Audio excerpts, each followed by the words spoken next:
Delight IAS पर आप सभी का एक बार फिर से बहुत बहुत स्वागत है। तो यूपीएससी प्रीलिम्स 2025 को लेकर एक सबसे बड़ी चीज़ जो आप लोगों के मन में अभी चल रही होगी वो यह है कि इसको लेकर नोटिफिकेशन आखिर कब आएगा और कितनी वैकेंसी जो हैं इसके लिए आ सकती हैं और कितना समय जो है आप लोगों को नोटिफिकेशन के लिए मिलेगा और अभी से आपको कौन कौन सी चीज़ों पर ध्यान रखने की ज़रूरत है या ध्यान देने की ज़रूरत है ताकि नोटिफिकेशन आने के बाद एकदम से भागम भाग में आपकी चीज़ें ख़राब ना हो जाएं। डॉक्यूमेंट्स कौन कौन से आप लोगों को प्रिपेयर रखने की ज़रूरत है, इन सब चीज़ों को लेकर हम लोग थोड़ा सा गहराई से बात करने वाले हैं। अगर हम लोग 2024 के प्रीलिम्स एग्जामिनेशन की बात करें, है ना, 2024 में जो प्रीलिम्स एग्जामिनेशन हुआ था तो 24 में नोटिफिकेशन की डेट जो है यूपीएससी की क्या रही थी। यूपीएससी ने 2024 में 14 फरवरी के आसपास जो है नोटिफिकेशन दिया था और आपको पता है कि लगभग 20 दिन के आसपास का समय रहता है आपको इस चीज़ को करने के लिए, है ना, कि आप जो है फिलअप कर सकते हैं, फॉर्म भर सकते हैं और मतलब जो है सारे प्रोसेस को करने के लिए लगभग 20 से 25 दिन का गैप आपको यूपीएससी देता है। तो पहले ये नोटिफिकेशन 2 या 5 फरवरी के आसपास आया करता था। पिछले कुछ समय से यूपीएससी ने इसको थोड़ा सा डिले कर दिया है ना, तो फरवरी के मिड में ये आपको नोटिफिकेशन देखने को मिलता है। तो 2025 को लेकर एक अनुमान हम लोग लगा सकते हैं कि 2025 में यूपीएससी में फरवरी मिड में जो है यूपीएससी का नोटिफिकेशन आने वाला है। अब आपके पास समय कोई खास ज़्यादा है नहीं, है ना, अगर आप देखोगे तो नवंबर का भी अब मिड हो चुका है और 2 महीने के बाद आपको यूपीएससी का एक नोटिफिकेशन जो है वो आपको 2-3 महीने में देखने को मिलेगा। नवंबर से दिसंबर की बात कर लो, दिसंबर से जनवरी और जनवरी के बाद फरवरी, तो आपके पास 2-3 महीने का समय है जिसके अंदर आपको कुछ चीज़ों को ध्यान रखने की ज़रूरत है। कौन कौन सी चीज़ें देखो, आप लोग जानते हो कि एक तो सबसे पहली चीज जो लोग दिल्ली में ही सेंटर रखना चाहते हैं, है ना, ज्यादातर आपको पता है कि यूपीएससी की तैयारी करने वाले बच्चे जो हैं दिल्ली में या तो वारन में तैयारी कर रहे हैं या मुखर्जी नगर में, है ना, इसके अलावा ज्यादातर मतलब बच्चे जो हैं यहीं अपीयर होते हैं। तो उन लोगों को सेंटर चाहिए कहाँ पे, दिल्ली में। तो दिल्ली सेंटर जो है वो ज्यादा लंबे दिन नहीं चल पाता है, मेरे हिसाब से 4-5 दिन या 1 वीक के अंदर ये सेंटर फिलअप हो जाता है। इसका मतलब ये है कि अगर आप 14 फरवरी के आसपास का ही या 15 फरवरी को नोटिफिकेशन आता है तो अगले 5-7 दिन में 20 या 22 फरवरी तक जो है आप देखोगे तो ये सेंटर फिलअप हो जाएगा।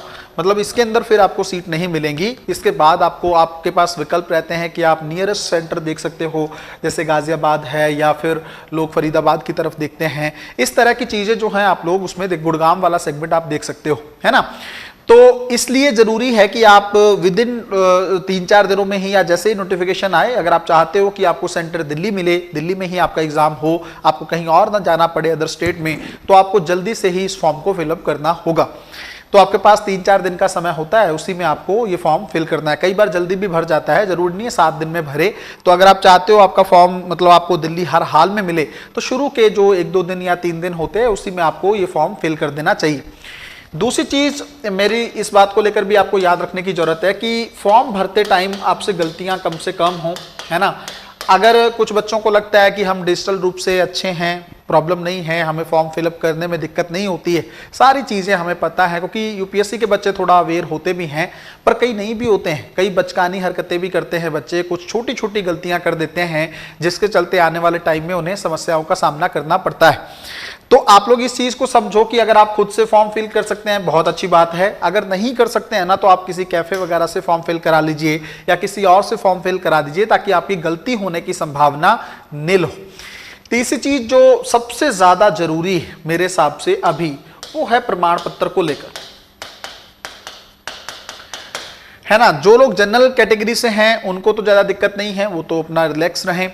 बट जो लोग कैटेगरी में आते हैं किसी में, जैसे मान लो कोई ओबीसी कैटेगरी में है, कोई ईडब्ल्यूएस में है, ओबीसी में भी अगर आप क्रीमी लेयर में है तब आपको कुछ सोचने की ज़्यादा जरूरत नहीं है।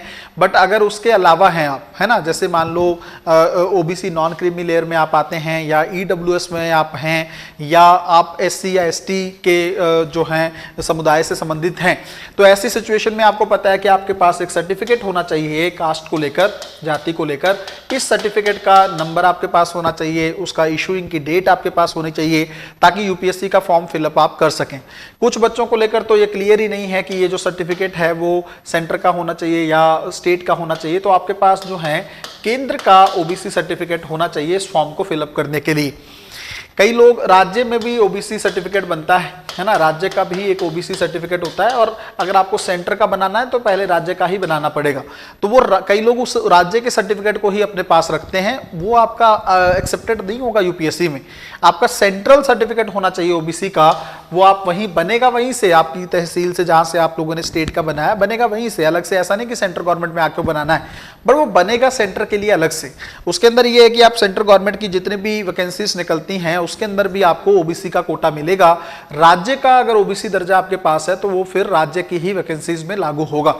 तो आपको क्या करना है, ये जो सर्टिफिकेट है, अब आपको पता है कि ये जो ओबीसी का जो सर्टिफिकेट वगैरह बनता है, इसके लिए यूपीएससी ने डेट जो है अब एकदम लेटेस्ट कर दी है। तो 1 अप्रैल है ना, 1 अप्रैल 2024 से लेकर 31 मार्च 2025 तक,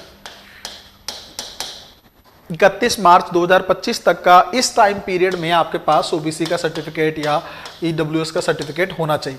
तो अब ओबीसी का तो अभी आपके पास टाइम है, वही टाइम पीरियड चल रहा है, तो एकदम से कई लोग अब नोटिफिकेशन आएगा तो भागम भाग में फिर से सर्टिफिकेट बनाएंगे, फिर सब कुछ ही डिले हो जाता है। कई बार फॉर्म की डेट भी निकल जाती है, आप फॉर्म भी अप्लाई नहीं कर पाते हो।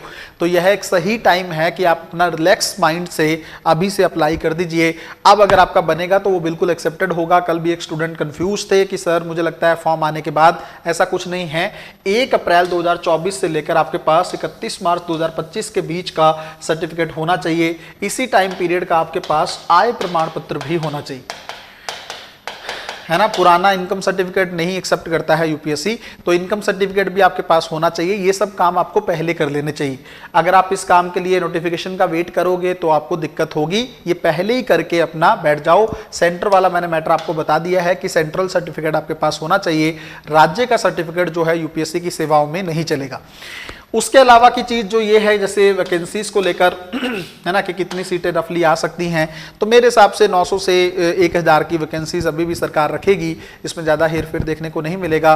बट अगर सरकार का माइंड कुछ और है अभी, क्योंकि आईएएस की कमी है ना, भारत में आईएएस आईपीएस की कमी है, राज्यों के पास अधिकारी नहीं हैं, सेंट्रल गवर्नमेंट में डेपुटेशन के तौर पर भी अधिकारी नहीं आ पा रहे हैं क्योंकि संख्या नहीं है स्टेट के पास।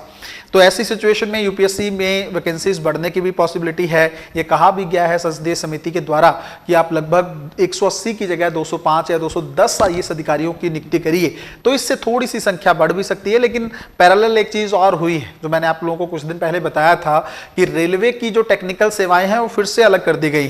पहले वो इसी में से एग्जाम हो रहा था तो उसकी वैकेंसीज भी इसमें ऐड हो रही थी, अब उसके लिए अलग से इंजीनियरिंग सर्विसेज का एग्जाम होना ही है, तो ये वैकेंसीज अब उधर जाएंगी, तो फिर वो बैलेंस हो जाएगा। अगर थोड़ी बहुत वैकेंसी सरकार बढ़ाए और फिर उतनी ही निकल जाएं तो वो थोड़ा बहुत वही रफ आइडिया आपको 900 से 1000 के बीच में देखने को मिलेगा।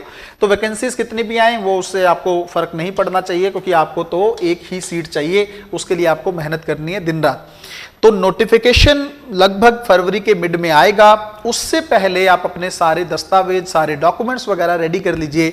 इवन आप लोग इस चीज़ को समझिएगा, जो ग्रेजुएशन को लेकर डिग्री आप लोगों की आती है ना, वो डिग्री भी आपके पास प्रीलिम्स एग्जामिनेशन के रिजल्ट के बाद होनी चाहिए। जब आप डेव का फॉर्म फिल करते हैं तो वो भी आपको अप्लाई करनी, मतलब साथ में उसका भी अटैच करना पड़ता है।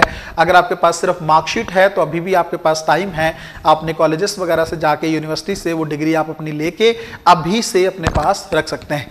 तो मिलते हैं अगली वीडियो में, तब तक अपना ध्यान रखें, अपनी पढ़ाई को बहुत अच्छे तरीके से करते रहें। बहुत बहुत धन्यवाद।